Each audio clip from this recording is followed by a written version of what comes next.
शेख अब्दुल्ला इंदलूसी हजरत शिबली रहमतुल्लाह अलैह के पीरो मुर्शिद थे।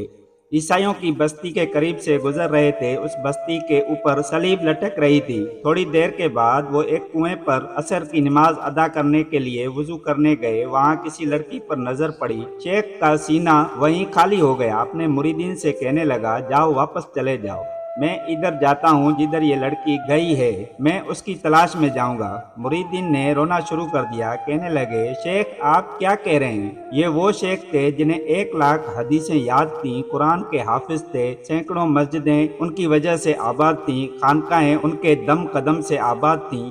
उन्होंने कहा, मेरे पल्ले कुछ नहीं जो मैं तुम्हें दे सकूं, अब तुम चले जाओ। शेख इधर बस्ती में चले गए। किसी से पूछा, ये लड़की कहाँ रहने वाली है? उसने कहा, ये यहाँ के नंबरदार की बेटी है, उससे जाकर मिले। कहने लगे, क्या तुम इस लड़की का निकाह मेरे साथ कर सकते हो?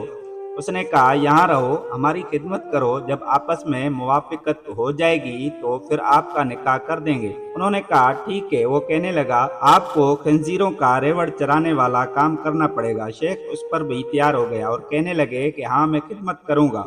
अब क्या हुआ, सुबह के वक्त खंजीर लेकर निकलते और सारा दिन चरा कर शाम को वापस आया करते। इधर मुरीदीन जब वापस गए और ये खबर लोगों तक पहुंची तो कई लोग बेहोश हो गए, कई मौत के आगोश में चले गए और कई खानकाहें बंद हो गईं। लोग हैरान थे कि अल्लाह ऐसे ऐसे लोगों के साथ भी तेरी बेनियाजी का ये मामला हो सका है। 1 साल इसी तरह गुजर गया। हजरत शिबली रहमतुल्लाह अलैह सच्चे मुरीद थे, जानते थे कि मेरे पीरो मुर्शिद शेख साहब इस्तकामत में पक्के थे, मगर इस मामले में कोई न कोई हिकमत जरूर होगी। उनके दिल में ये बात आई कि मैं जाकर हालात मालूम करूं। चुनाचे उस बस्ती में आए और लोगों से पूछा कि मेरे शेख किधर हैं? कहा, तुम फलां जंगल में जाकर देखो, वहाँ खंजीर चरा रहे होंगे।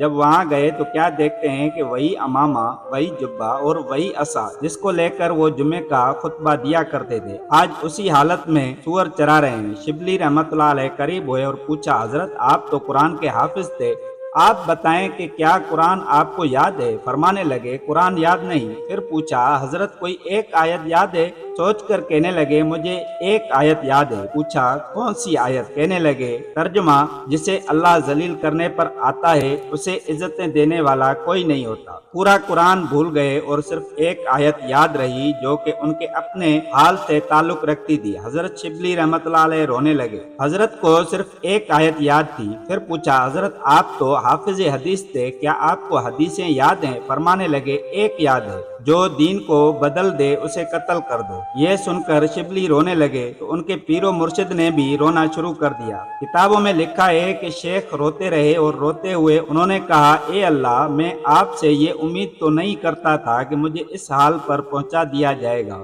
रो भी रहे थे और ये फिक्रा बार बार कह रहे थे। अल्लाह ताला ने शेख को तौबा की तौफीक अता फरमा दी और उनकी कैफियत वापस लौटा दी। फिर बाद में हजरत शिबली रहमतुल्लाह अलैह ने पूछा, ये सारा मामला कैसे हुआ? फरमाया, मैं बस्ती के करीब से गुजर रहा था, मैंने सलीबें लटकी हुई देखी तो मेरे दिल में ख्याल आया कि ये कैसे कम अक्ल लोग हैं, बेवकूफ़ लोग हैं जो अल्लाह के साथ किसी को शरीक ठहराते हैं। अल्लाह ताला ने मेरी इस बात को पकड़ लिया कि अब्दुल्ला, अगर तुम ईमान पर हो तो क्या ये तुम्हारे अकल की वजह से है या मेरी रहमत की वजह से? ये तुम्हारा कमाल नहीं, ये तो मेरा कमाल है कि मैंने तुझे ईमान पर बाकी रखा हुआ है। अल्लाह ताला ने ईमान का वो मामला मेरे सीने से निकाल लिया कि अब देखते हैं तुम अपने अकल पर कितना नाज करते हो। तुमने ये अल्फाज क्यों इस्तेमाल किए? तुम्हें ये कहना चाहिए था कि अल्लाह ने उन्हें महरूम कर दिया है। तुमने अकल और ज़हन के तरफ निस्बत क्यों की? अल्लाह वाले इसी तदबीर से डर रहे होते हैं, उन्हें अमन नहीं होता। वो रातों को तहज्जुद पाबंदी से पढ़ते हैं और अल्लाह ताला के सामने दामन फैला कर बैठते हैं।